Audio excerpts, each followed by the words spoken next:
Hermano mayor, querido Alfonso, miembro de la Junta de Gobierno, querido Ismael, editor, que es una alegría volver a ver a un viejo amigo, esos recuerdos de aquellos partidos de la Eurocopa frente al mar, aquel ambiente tan bohemio, ¿verdad? Querido Antonio, autor del libro que presentamos hoy. Hoy, la casa de esta hermandad sacramental de los Dolores acoge un hecho ciertamente peculiar.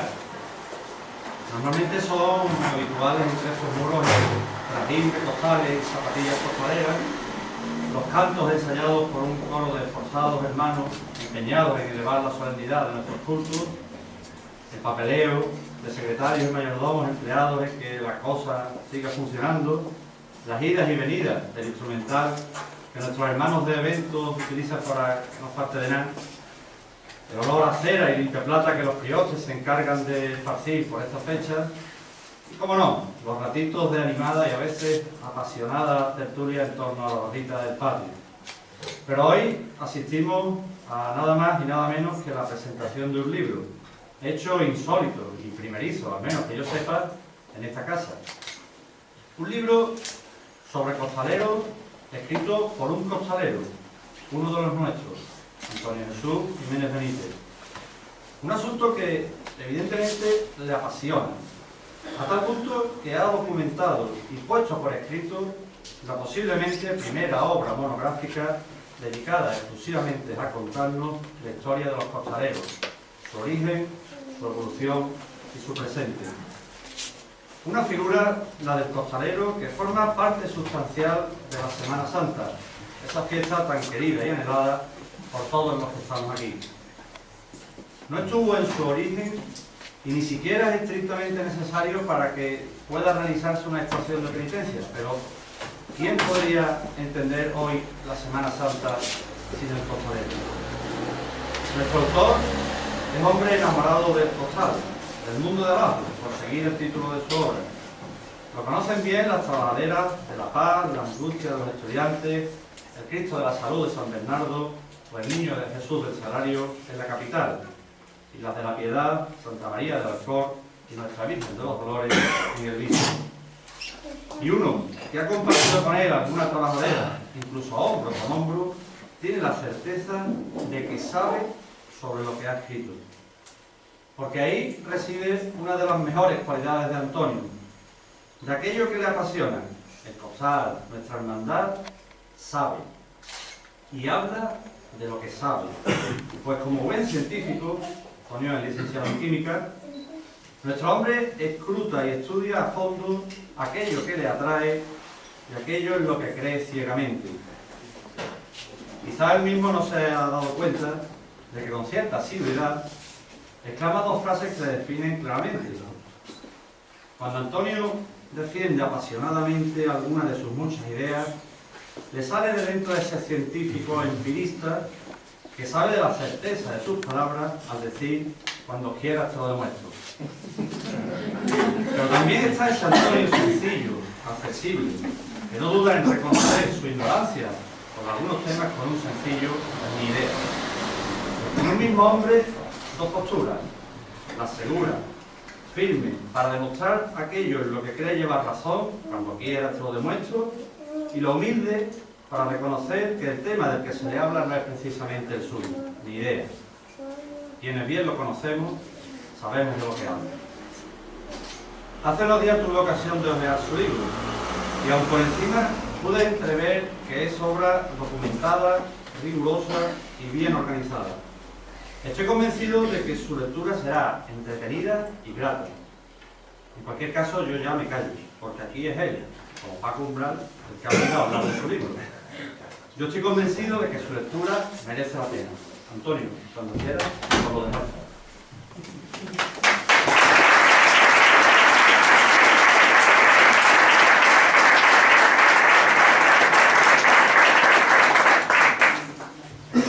Buenos días, señor hermano mayor, hermanos toda la hermandad. Aquí, como estamos, para hablar sobre la historia del mundo de abajo, pero el mundo de abajo, ¿qué es? El mundo de abajo es algo que hasta hace 30, 40 años no era nada, era insignificante. ¿Cómo ha ¿cómo ha surgido hasta entonces? ¿Cómo ha llegado a ser ahora una cosa que sale prácticamente en todos los noticiarios cada 2 por 3, cualquier igualdad, cualquier aspecto de ensayo, de entrevista de capataces? ¿Qué ha sufrido? ¿Qué evolución ha sufrido? Pues eso es lo que vamos a ver en esta historia del mundo de ahora. Antes de seguir, para mí, tengo que decir que esto es un placer estar aquí en mi casa, presentando mi libro con Paco Umbral. Y espero que a todos os guste. Para empezar, tenemos que hablar del nacimiento de la figura del costalero. La figura del costalero se conoce a partir de, tiene razón de ser a partir del Concilio de Trento, significativamente a partir de su última sesión, en la que dice que nuestras imágenes están para adorarlas y bendecirlas y rendirle culto. Y las cofradías en Sevilla capital, principalmente, que es lo que nos influye a nosotros, estiman el sacar sus imágenes procesionales a la calle. Aquí tenemos un cuadro de Goya, que representa cómo eran las procesiones antaño. El cuadro tiene 3 características principales. Aquí tenemos los flagelantes, una tradición antigua que hoy solo se conserva en un pueblo de La Rioja. Aquí tenemos una cosa que, a modo de peculiaridad, vemos un hombre con una trompeta, que son las actuales bocinas en las hermandades, y tenemos unos hombres por fuera cortando a las imágenes. Estas personas que iban por fuera cortando las imágenes, en principio eran hermanos, pero aquí somos como somos y nuestra Virgen o nuestro Cristo tiene que ir más adornado y mejor que ninguno. Entonces, pues los pasos empezaron a incrementar su tamaño. A raíz de esto, por ejemplo, estas son las 2 imágenes de paso más antiguas que se conocen, que son de la Hermandad del Silencio, en 1611. Pues los pasos, aquí ya se ve como no tienen para llevar nada por fuera, sino que lo cubre un faldón, donde van esportilleros, que como antiguamente se conocían los costaleros, o aquí, en el paso de la Virgen, se observa cómo tiene, aparte del faldón para ocultar a los cargadores, un largo travesaño para simular como que los hermanos llevan las andas. A raíz de eso, se ha llegado a las actuales maniguetas, que es herencia de eso. Seguimos avanzando en los pasos, y aquí ya un dibujo de la segunda mitad del siglo XVII, de la Soledad de San Lorenzo, que a día de hoy vaya sin palio. Es un palio que se ve a medida en varas castellanas, pero traducida a medidas internacionales actuales, mide 397 centímetros de alto, 341 de largo y 226 de ancho. Esas son unas proporciones que prácticamente son iguales que las que hay hoy en día. Un paso hoy en día, un paso de palio mide 2,20 metros, 2,40 metros de ancho, 3 metros y pico, 4 de largo y 4 y pico de alto. Entonces, los pasos ya tenían las dimensiones que tienen actualmente. De hecho, se observa como están cubiertos todos los faldones para la gente de abajo y ya están las maniguetas como reminiscencia de el travesaño largo de la Hermandad del Silencio. Los pasos siguieron evolucionando y en 1689 al 92 se hizo el del Gran Poder, que aquí está la curiosidad de verlo con faroles y respiraderos labrados, no bordados del día actual. En 1694, Enrique Gijón, que también hizo el del Gran Poder, hizo el Cristo del Amor, aunque era un poco más pequeño que las medidas actuales. Y en 1710 se hizo el paso de la Mortaja.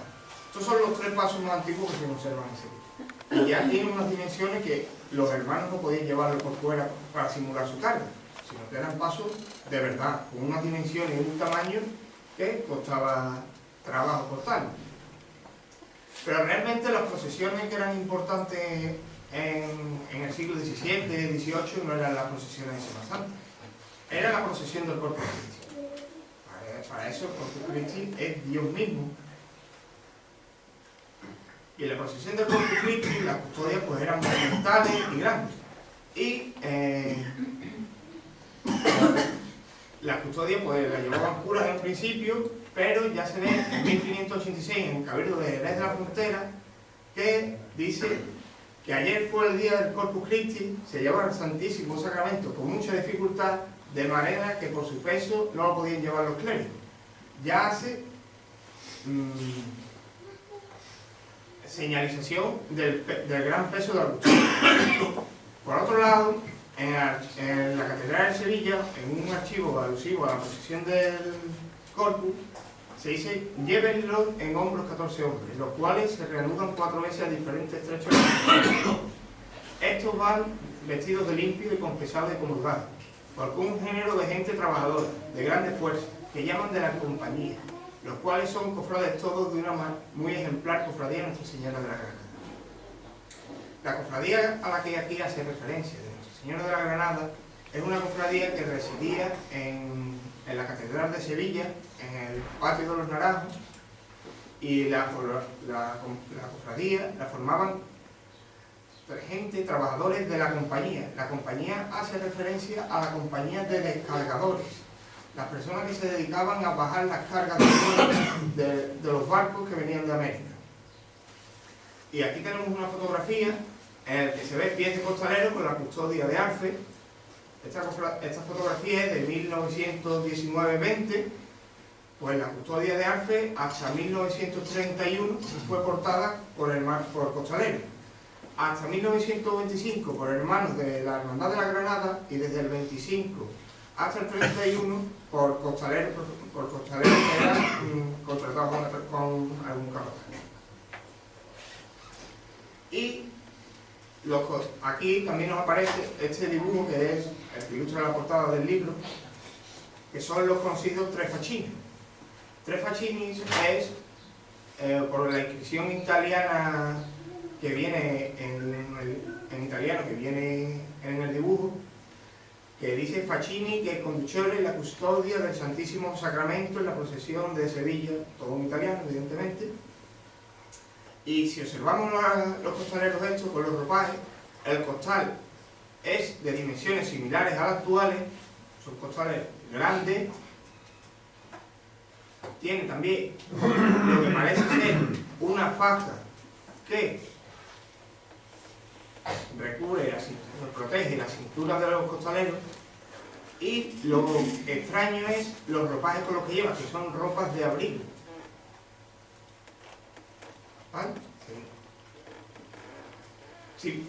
Por similitud a los facchini, tenemos en Italia, en Sicilia concretamente, los famosos portatores.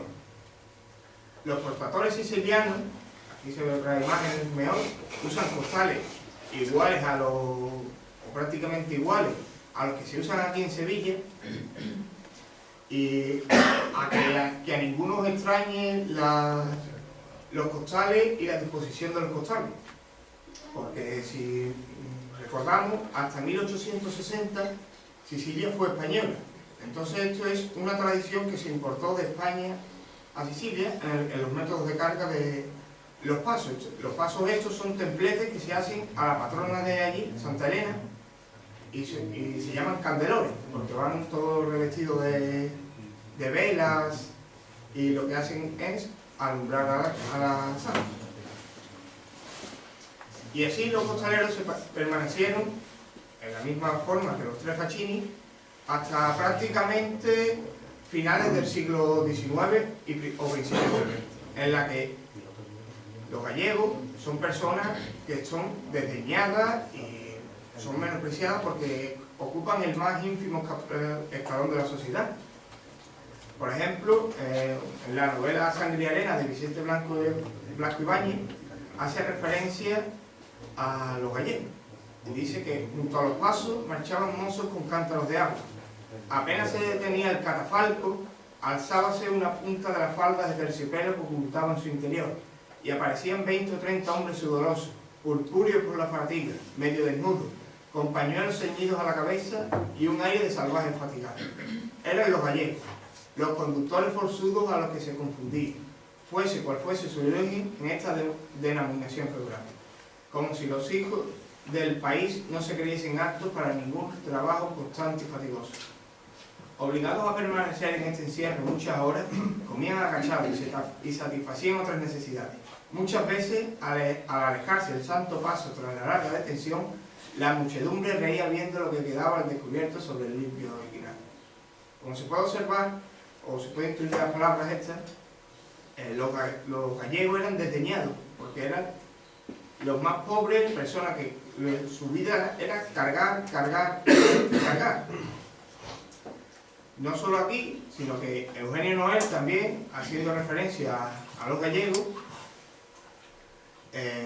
habla en su obra Semana Santa en Sevilla, la cual recomiendo que lean íntegra, de 1916, y dice: pesa mucho y los descansos son frecuentes.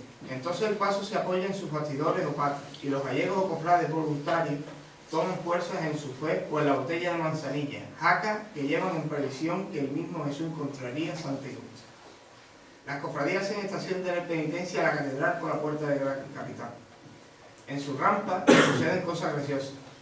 Es un momento tal que hace sudar sangre a los gallegos del paso y pone en boca de los capataces los dicterios más espantosos.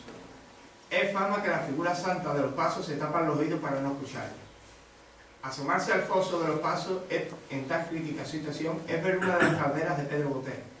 Arriba, Dios o su Santa Madre, la emoción. Abajo, el diablo dando cabriolas y volteretas entre los gallegos que beben, sudan, blasfeman, orinan y cargan. Las calderas de Pedro Botero es un eufemismo para referirse al infierno. Entonces está poniendo a los costaleros como en el infierno por el lenguaje soez que usan. No solo aquí en este fragmento se hace referencia a él, se hace referencia a ese lenguaje durante muchas obras a lo largo de...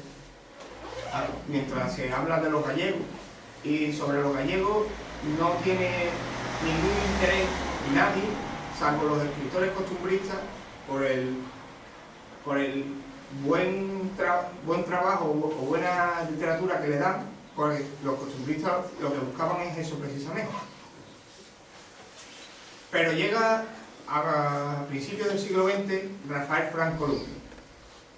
Este hombre fue uno de los, si no el que más, uno de los más grandes capataces de la historia.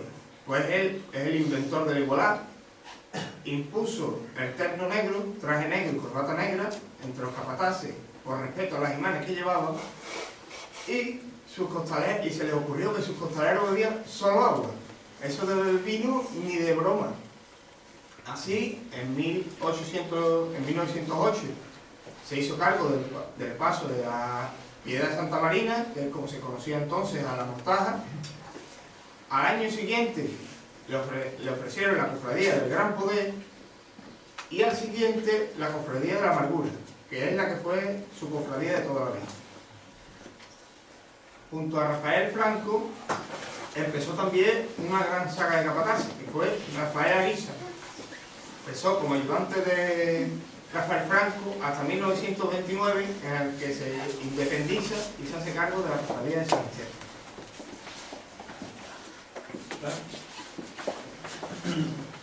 Esta estabilidad de los capataces que otorga Rafael Franco se mantiene hasta los años 60 del siglo XX. Aquí tenemos una foto en la que se ve a Rafael Franco hijo, que es este, famoso para la cuadrilla de los ratones, Alfonso Borrero, Angelito y Pavón, Rafael Franco padre, grandes capataces. Esto, como he dicho, sigue hasta prácticamente los años 60 del siglo XX. Hasta en esos años ya llegaron a ser Rafael Franco hijo, Vicente Pérez Caro con la cuadrilla de la Puerto Osario, Salvador Dorado el Penitente, Manuel Bejarano, Rafael Ariza y Alfonso Borrero, hacerse cargo prácticamente de todas las cofradías de Sevilla. Así pues, gracias al trabajo de Rafael Franco padre, Rafael Franco Luque, el trabajo costalero ya no era un trabajo desdeñado, era un trabajo que empezaba a tener su respeto. Pero los costaleros seguían siendo despreciados y menospreciados. El trabajo era digno, pero los trabajadores no. Entonces, así se ve cómo cobran. Y, por ejemplo, en la novela de Alfonso Grosso, El Capirote, aunque es un poquito tardía, hace alusión a esos tiempos, puesto que Alfonso Grosso, cuando escribe la novela, habla de recuerdos, porque las escribe desde México, estaba en el exilio por la dictadura. Y este fragmento hace alusión a eso. El llamador duplicaba su golpe dentro del paso. La lamparilla de aceite procesionaba a la sombra de los cuellos y de los brazos, de las manos apoyadas sobre las trabaderas delanteras. El sudor resbalaba sucio y salobre por los pechos y las espaldas. Era un leve murmullo al caminar, como un silbido, cuando las alpargatas de cáñamo se arrastraban por el suelo. Como vemos, aquí hace alusión a dos cosas. Primero, la lamparilla de aceite, famosa para ver quién se agachaba, y después el sudor sucio y salobre, haciendo alusión a la pobredumbre y al mal vestir o la falta de limpieza que quedaban entre los costaleros. Pues así pues, se ve como la medida de Rafael Franco se dignificó el trabajo, pero no a los costaleros. Y el cambio de la precisión al costalero se empieza a valorar a partir del libro Como ya los Sevilla del padre Ramón Cue en 1948. Estas tres frases que se leen aquí: costalero, orfebre anónimo de la Semana Santa de Sevilla, deja que quite de tu cabeza ese costal recio y áspero y que te coloque en su lugar una corona de laurel. Costalero, tu cabeza es la cariátide que sostiene todo el peso de gloria y ritmo de las procesiones sevillanas. Costalero, el día que tú faltes dejará de ser la Semana Santa de Sevilla. Solo esas tres frases ya piropean más al costalero que 400 años de historia. El costalero, a partir del padre Ramón Cue, ya no se vio desde el mismo prisma, ya empezó a ser una persona valorada. ¿Y esto cómo se aprecia? Aquí tenemos dos ejemplos que, para empezar, en 1957, este es el más importante, el patronazgo de Madre de Dios del Rosario como patrona de capataces y costaleros, pues que el gremio tuviese ya una patrona significaba que el gremio era respetado, cosa que no había tenido 300 o 400 años anteriores. ¿Por qué ahora sí lo tiene? A partir de las palabras del padre Cue. Y un leve matiz que se observa en esta poesía de Rodrigo Pusó. La poesía habla de la Virgen de Gracia y Esperanza, todo normal, de lo bonita que es, se pone a llorar, y al final habla de los ángeles que descienden hasta la tierra para tocar por sentirse costaleros. Que los ángeles ya vienen a sentirse costaleros. Esto es un claro matiz que viene de la influencia del padre Cue. Así pues, el costalero, gracias a Rafael Franco Luque, fue digno su trabajo, y gracias al padre Cue fue digno el trabajador. Y ahora llega la transición a los hermanos costaleros. ¿Qué es lo que pasa para que tenga que haber una transición a los hermanos costaleros? Pues evidentemente esto llegar a la maquinaria hace que dejen de ser necesarios los hombres de carga, con lo cual empiezan a faltar costaleros. Por ejemplo, tenemos el suceso que pasa en 1972 a la Hermandad de la Soledad de San Buenaventura, que se queda sin cuadrilla. La Soledad iba a quedarse sin salir por falta de costaleros, y sale porque la Hermandad de Montserrat le cede la cuadrilla de su paso de Cristo, que se queda sin salir.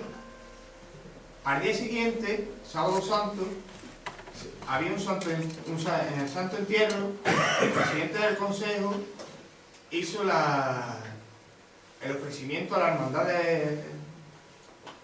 de Montserrat de que saliesen su paso en el Santo Entierro como agradecimiento al gesto que había tenido con la Soledad de San Buenaventura. Pero el paso tampoco salió, porque con todo un día de anterioridad, no tuvieron lugar de encontrar una cuadrilla de costaleros para sacar al paso de la conversión de los voluntarios. Además, empiezan a retirarse los grandes capataces. Alfonso Borrero en el 65, Rafael Ariz Aguirre en el 66 muere, Manuel Bejarano se retira en el 69 y José Ariza Mancera, que había sucedido a Rafael Ariz Aguirre, en el 72 lo deja por enfermedad. Así pues, teníamos ya un problema. Y ante este problema, ¿qué soluciones se plantean? Pues la solución que se planteó fue, aunque nos riamos ahora, que este hombre, Rafael Ponce Jiménez, presentó el paso autopropulsado el 14 de enero del 73. Esto, observar la expectación que hay en la fotografía, pues la presentó ante el Consejo de Cofradía y las hermandades ya veían como la carencia de costaleros era un serio problema. Se preveía como posible solución, cargándose 400 años de historia. Pero la solución no estaba en el paso autopropulsado. La solución vino de los pueblos. En Gine, en el 63, don Fernando Pacheco Beca, este hombre, propuso crear una cuadrilla de costaleros para sacar a la Virgen de Belén. La Virgen de Belén salía en la Candelaria y llevaba unos cuantos años sin salir por falta de costaleros. Pero ese año salió con la cuadrilla que propuso este hombre el 2 de febrero del 63, convirtiéndose en el primer paso en el que sale con costaleros únicamente por devoción, sin ninguna retribución económica. Esto fue un éxito rotundo y en esa misma Semana Santa el Cristo de la Veracruz también sale con la misma cuadrilla. Al año siguiente sale la Virgen de los Dolores, también de Gine, también llevada por costaleros devotos. Y aquí tenemos en el viso el caso de la Virgen de los Dolores, que se queda en la cuadrilla de los hortelanos costaleros. Esta cuadrilla, aunque nosotros nos riamos aunque la tengamos mucho aprecio, nos haga gracia el hecho de hortelanos costaleros, es un eslabón necesario en la mayoría en la transición entre los costaleros llamados profesionales, mal llamados profesionales, y los hermanos costaleros. Pues son personas que están unidas gremialmente, pero se meten en el paso única y exclusivamente por devoción. Puesto que en principio empiezan cobrando solo 2 o 3 años, pero ese dinero no se lo quedaban ellos, sino que lo donaban a algún necesitado. Así pues, en Sevilla esta evolución llega y el 14 de mayo del 72 sale la Virgen de las Aguas del Salvador, portada por jóvenes de los grupos jóvenes, valga la redundancia, del amor y pasión. La cuadrilla es esta. Y en el 73, al año siguiente, un grupo de estudiantes saca a Cristo de la Buena Muerte, de la misma hermandad, bajo el mando de Salvador Dorado, el penitente, y Manolo Santiago. Así pues, en Sevilla ya irrumpe los hermanos costaleros. Los hermanos costaleros, el avance que tienen es espectacular. En el 73 sale el Cristo de los Estudiantes, en el 74 sale también el Cristo del Amor, en el 75 sale la Veracruz, San Esteban, el Gran Poder, Pasión.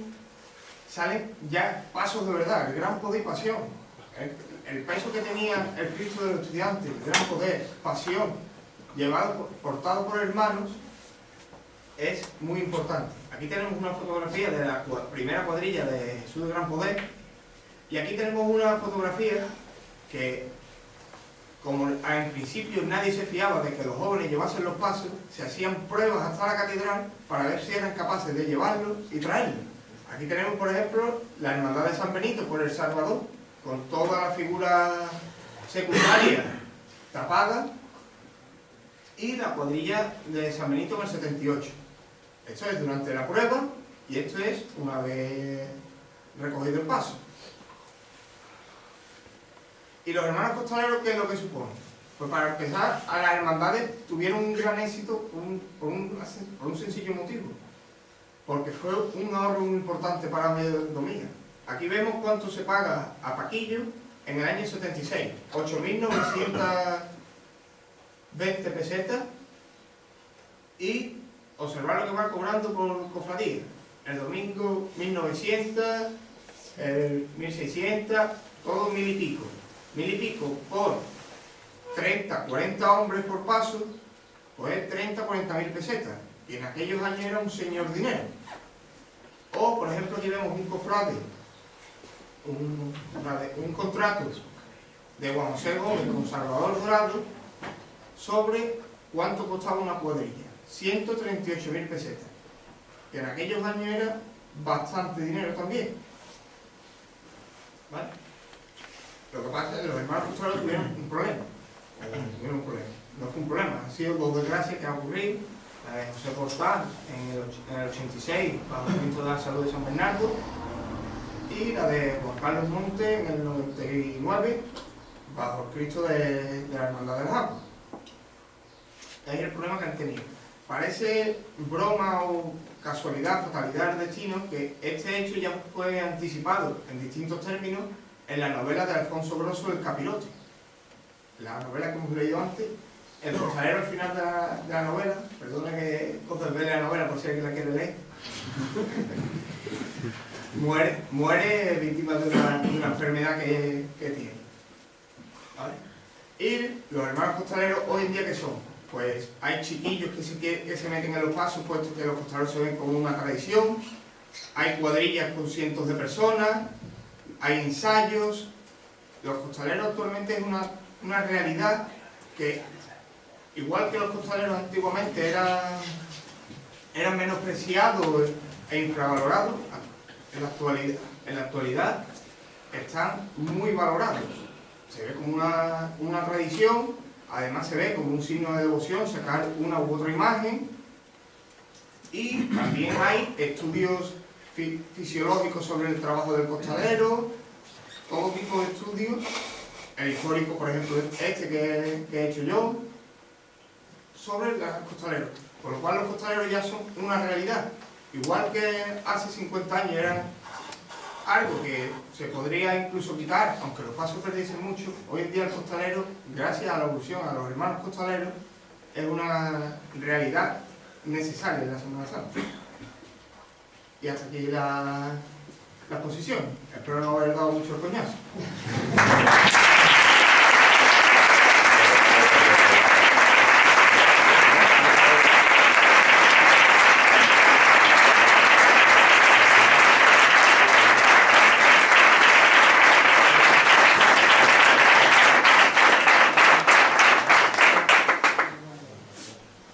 Los libros, ahora habrá planes a la venta aquí al lado, en la mesa esta.